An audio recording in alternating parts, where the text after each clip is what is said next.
Let there be light. Let there be light despite. Mm. Hi, friends. I'm looking into a camera. I'm here in a circle in Shira's backyard in Brooklyn. There's a laptop right here in front of me. I can see you all on the screen. And I know it's crazy, and we're back where we were, but we're not. And still, somehow, we are together. So say this with me. Let there be light, despite. It is the last Friday night. Let there be light. It is the last Friday night of 2021, our last Shabbat of this last year together. There's one more to go on the calendar, but for us, it's our last Sabbath Queen. And we're here instead of being at the Mark Morris studio that so many of us wanted to be at with you all in person and online, but we're making it work. Let there be light despite. Mm. So thank you for joining us tonight. Thank you for hosting us and welcoming us. Thank you all. You're going to meet this gorgeous circle of ritualists and musicians, technicians of the sacred, on stage, off stage, connecting us as our ancestors have been doing for centuries with a serious tech twist. So there's an altar here in the middle of our circle, and it's got some votive candles on it, and soon it's going to have some real live candles we're going to light, and we're going to ask us all to put candles in the middle of our circle tonight.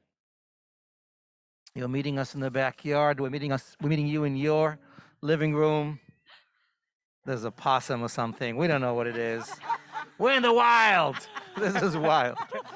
So I know it's been rough, folks, and I know if you're in New York and New York City, these last few days have been terrifying.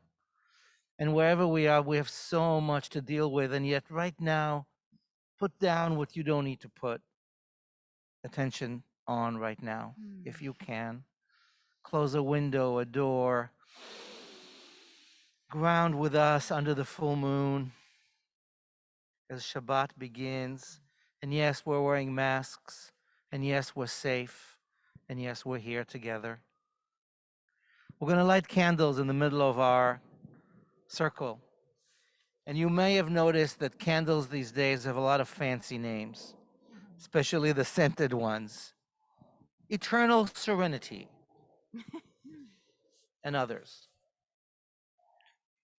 $49.99. What? I'm going to invite you to think of what you need tonight. What is the name of the candle we need to light tonight?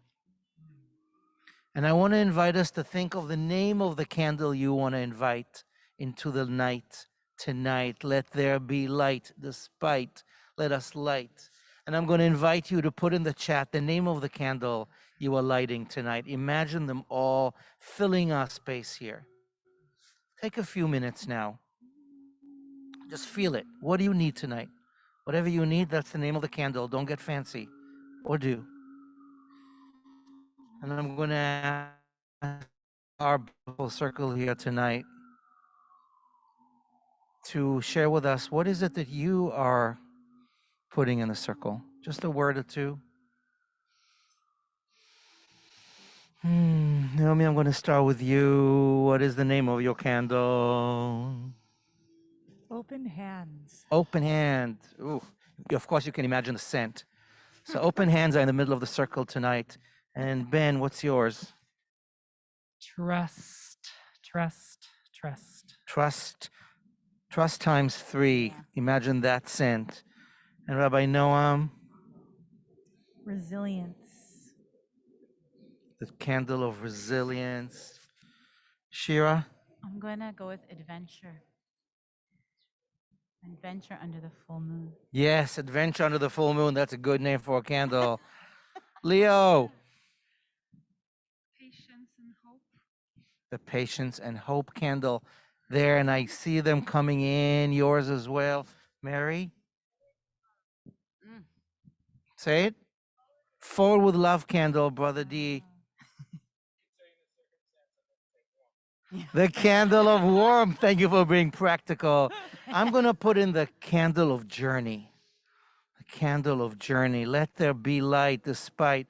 Ben, are you seeing what's coming in on I'm the seeing chat? joy, everlasting hope, compassion, healing, vibrant health, good health, love, peace, sage, safety, friendship, ease, healing, community, love, endurance, strength, rest, peace, Shabbat, hope, love always, peaceful sleep, serenity. Angels come by here, this very backyard. Did you know?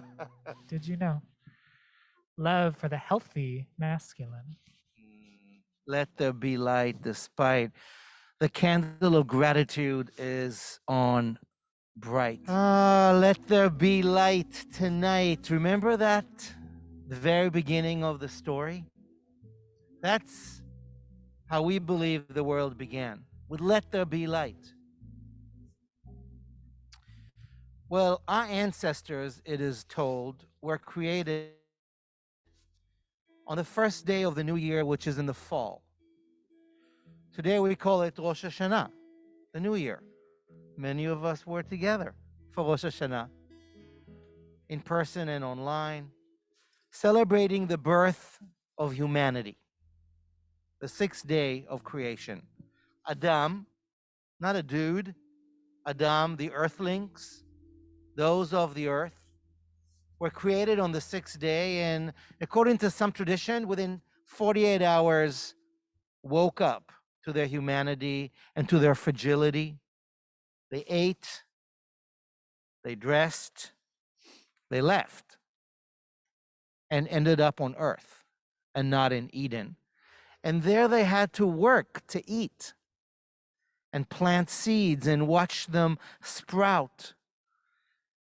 And as they watched the seeds sprout and the sweat of their brow accumulate, they noticed something else. That by the time they moved from fall into midwinter, the days were getting shorter and the nights were getting longer. And that warmth they loved so much was not so there so much. And that mystery of darkness that they loved so much because of dreams and visions, well, it became a little colder. And so they did what many of us would do when we're afraid of the dark. They groaned. And in the version of the story that I'm sharing with you that comes from the reservoirs of Jewish storytelling from a book known as the Talmud, a collection of oral stories that were later written down, written in Hebrew, but it's so much older. What they did at that moment as the nights were getting darker and fear took over their hearts, they groaned. In Yiddish, that word is krechts. I don't know if you get it through the mask. Krechts. Thank you, Noam. What? That's in klezmer too. In klezmer talk, krechts is a thing. What does it sound like on the? Yeah, what does it sound? What does a krecht sound like, Leo?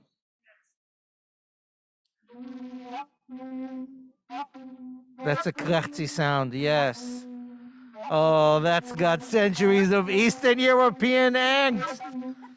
Well, friends, the word in Hebrew for the angst that Leo just played for us is, you know it. What's the Jewish groan? Oi! So, according to the story in the Talmud, Adam, who is the entire human species at the time, delivers the first oi, which we have done successfully ever since. So I don't know what your week has been like or this day. I am willing to bet that there's a reason each and every one of us right now can take a deep breath and on the exhale, let there be an oi, like that first oi. On the count of three, we brought the light. Let's bring the oi. I want to hear you Yeah. on screen in our circle, like the first Adamic oi. 3, two, one. Oi.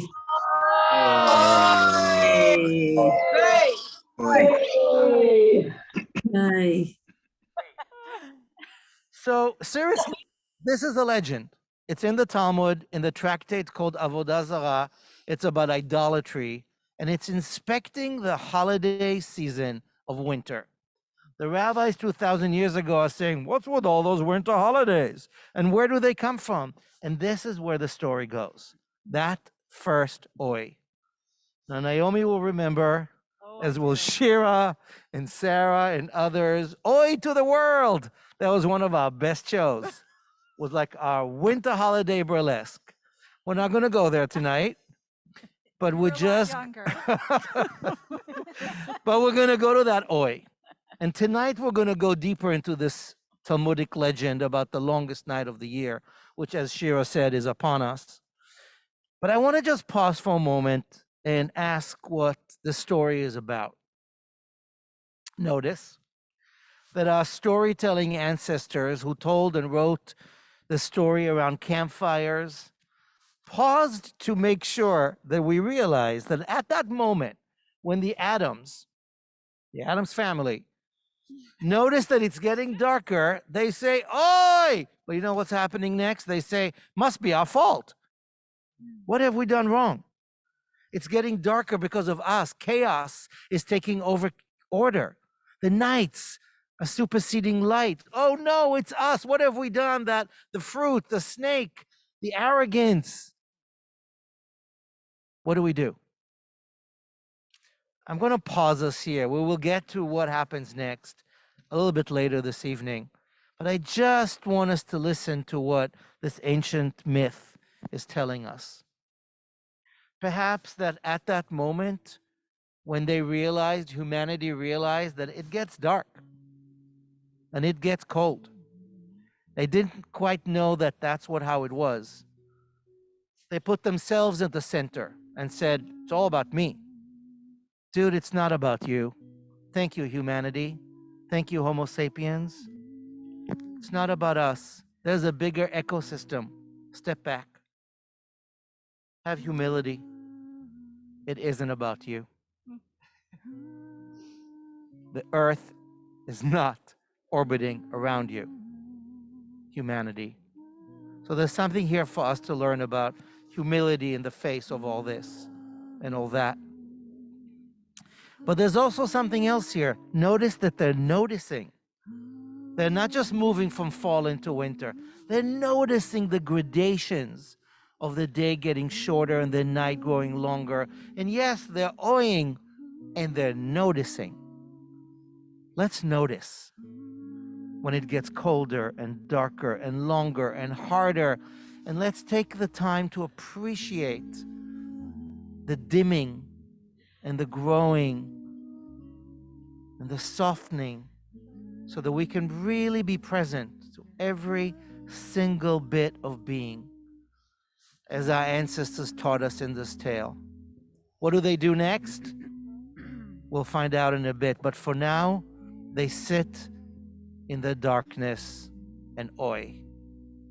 Shh. There's plenty to be there with. Give yourself another quiet oi to yourself for all we have gone through this week, this year, this season. And let there be light inside this oi. Shh. Slow that. Y'all, is this working? By working, I mean, are you feeling it? Folks in the yard? Yes? Folks in the chat, is this working? Are you feeling? We can't tell.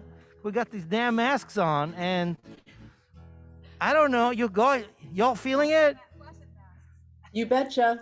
Yes, we're feeling it. Working that you're feeling We it? love it. We're feeling it. Okay, good. Definitely. Yes. Give a thumbs up. We don't know. We're doing our best here. Okay, good. We're so What do you grateful. need from us? How can we tell? How can we be in the vibe with you? Do you need some more sound? Vibing it. Thank you. We just need to know because when you're not here. We But feel you are. you. We love you. Awesome. Who is Thank that? Who you. is that? Yes. I feel you. Yeah. Lots of activity in the chat. Good. Yes. And here we are. We left our ancestors on Earth under the winter moon saying, oh, it's getting colder. Now what? So here's what happens next in the story. In the Talmud, you can open it yourself, Avodah Zarah, page 8. They start complaining, but they do something much more interesting than that. They invent religion. Here's what they do. They begin fasting. Thank you very much. Right. For 8 consecutive days, because they're so scared that the world is going to be over because it's getting dark and it's their fault, they begin fasting. They fast every day. They figure out it's a way to like consume less and be more focused and ask for help from the primordial sources. But not only that, during the night, they build sacred bonfires. And on the first night, when they notice it's getting colder, they add 1 log to the fire. And on the second night, 2. And on the third, 3. And you know what happens on the 8th night? They're like, oh my God, it's a really long night. They needed all 8 logs. But then the night after that, night number 9, there was like, oh, it's a little shorter. And then it goes down. 8, 7, 6, 5, 4, 3, 2, 1. They're like, oh my God, it's actually getting better. Huh. So that first year of Adam's life, our ancestors, they counted 8 up and then 8 down. And then it started getting kind of better because the winter solstice was behind them, but they had no idea because they were new. But they invented religion. They invented rituals that help them, us, cope with when it's dark and when it's hard and when it's frightening. When death comes, when illness comes, when plague comes, we turn to whatever we can to hold our hand. And I know that there are a few of you watching today who reached out to us this week, today, dealing with so many forms of illness and hospice and farewells and need. And it's when things end, like those nights that grow longer, that we turn to spirit. And as our ancestors created some kind of a religious ritual, we too, today, tonight, find the way to lean into what's going to help us make sense, make love, make every moment count a little more, even when it's really dark and hard, and where we find the mystery inside this darkness and revel and hug it like we just bowed towards the sunset. In that story in the Talmud, they indeed fast for 8 nights and 8 days and light up the nights. And you might think this sounds like Hanukkah. It might be the origin of Hanukkah. This might be the origin of Christmas. It's definitely the origin of the solstice celebration, celebrated in every culture on the planet around the longest night of the year. The rituals that we inherited, religious rituals, were often born of fear and often born of death. The oldest archaeological digs of religious sensibility of Homo sapiens have to do with burial. And so I want to throw one more story into here as we learn how to say goodbye to this year, to 2021. And we use year end and seasons greetings and Christmas spirit and the Hanukkah cheer to focus on the ending of a year, because that's where some of the warmth comes from. So it's the end of the year, and we're feeling it in ways both surprising and beautiful, with adding lights and Christmas lights and Hanukkah candles and Shabbat lights and cheer, yes, because it's winter. And the end of the year brings that for us. And on the Jewish calendar, on this Shabbat, we say goodbye to the first book of the Torah, the book of Let There Be Light. The book of Genesis is over, and it's over with Jacob, our ancestor, dying in a glorious deathbed scenario, surrounded by his children, blessed to give them his blessings as he goes on. And the book will end with Joseph, his beloved, also blessing his children. And then the very last image in the book of Genesis is Joseph as a mummy, as an Egyptian sarcophagus, dead and mummified and heralded. The book of creation ends with death. There's a wink in there, and I'll say it briefly because we have more to do tonight. The Egyptian civilization from which we came glorified death. They built pyramids because the afterlife was really what mattered. And this life here was just a journey to get there. And whoever wrote the Torah knew Egyptian civilization. And they're telling us, don't focus on the pyramids. Don't focus on what happens after. Don't focus on the fear of death or speculation. Focus on the life. The deathbed of Jacob and that of Joseph is one of giving blessings to the living, honoring those left behind to walk the talk and walk the light, and what will be will be. The mummification of Joseph is a wink to Egyptian civilization, but it isn't about the pyramid or the grandiose after. It's about the legacy he left behind. So Adam fasts and lights the candles, and Adam creates religion and ritual in the way to deal with darkness as we are now, this very moment, if we are gathered around this virtual circle. And the book of Genesis ends with a reminder for us to live, live, live. The name of the Torah portion is Vayechi. Let us live on, even as our ancestors might die. And this book will end.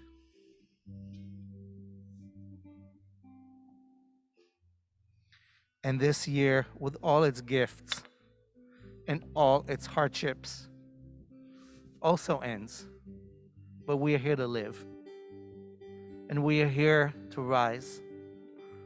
When the Torah ends, we say, Chazak, chazak v'nitchazek. Let's find the strength inside the story. So let us find the strength to rise inside this moment, inside this night that's getting longer, inside this tale, inside this Shabbat. If you're able, I invite you to take a deep breath of gratitude and presence. And if you're able to, let's rise. So friends, we left Adam, our storied ancestors, after the first Oi to the world. And after creating 8 days of ups and 8 days of down, and creating the first solstice winter holiday celebration in the world. What happened the year after, according to the legend in the Talmud, was that they kept on celebrating. They're like, here it comes again, that longest night thing. And they created what we call Happy Holidays, the winter holiday tradition. It went a lot of different ways, a lot of different names, a lot of different traditions. One thing unites all these winter holidays, wherever you are in the world: fire and candles, adding light, which is our agency, instead of just being in despair, gifts with each other, delicious stuff, weird and beautiful myths, stories, and rituals that remind us that light is returning and that a lot of it is on us. That original story is about people being afraid of the darkness, but not sitting back, but stepping up to actually bring the sun back. Can you imagine? It's on us to bring the sun back. It's on us to make sure the days grow bright. It's on us to make sure that the night is luscious with visions. It's on us to be part of the healing of the planet right now. Not just on us. Step back, decenter the human. This is the Shemitah year. We remember our place, but we remember our responsibility. And this winter season, however you're celebrating, however you will be celebrating, do so. Remember, let there be light. despite. It's on us to turn the lights on. If you dimmed your life, oh my God, if you dimmed your lights down, dim your life way back up.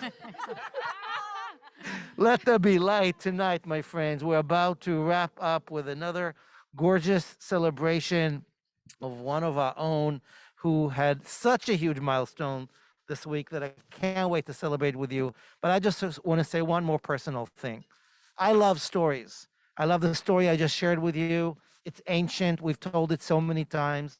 Stories are there to help us make sense of the senseless. Stories are there to echo the traumas and fears, the hopes and aspirations. Stories are sacred. They are the lifeline of our lives. And I love stories so much, and I love storytelling so much, and storytelling so much. You can't see me smiling, but I know you feel it, that I'm about to go on a sabbatical for 5 holy months with the gratitude and generosity of this team and Sarah Sakalik, who's watching from home, who are letting me get out of here so I can go write a book about storytelling and my story and our story and sacred storytelling that helps us save religion from itself and this planet from us and ourselves from each other. It's a story about story, and I'm going to write it. I hope. I'm going to go to Egypt where those pyramids wait so I can like check them out. And I'm going to go to Israel mostly. And I don't know the details yet, but I'll be mostly offline. I won't be here. Shira and Naomi and Ben and Noam and these awesome musicians and an amazing team are holding this community together. And I'll be back in May. It'll be warmer. Maybe COVID will be better. And I hope to have a book about sacred storytelling. So, folks, let there be light. We're going to move from oi to the world to joy to the world and rejoice, which is what we get to do when we come together to create ritual. And Ben, take it away. Rejoice.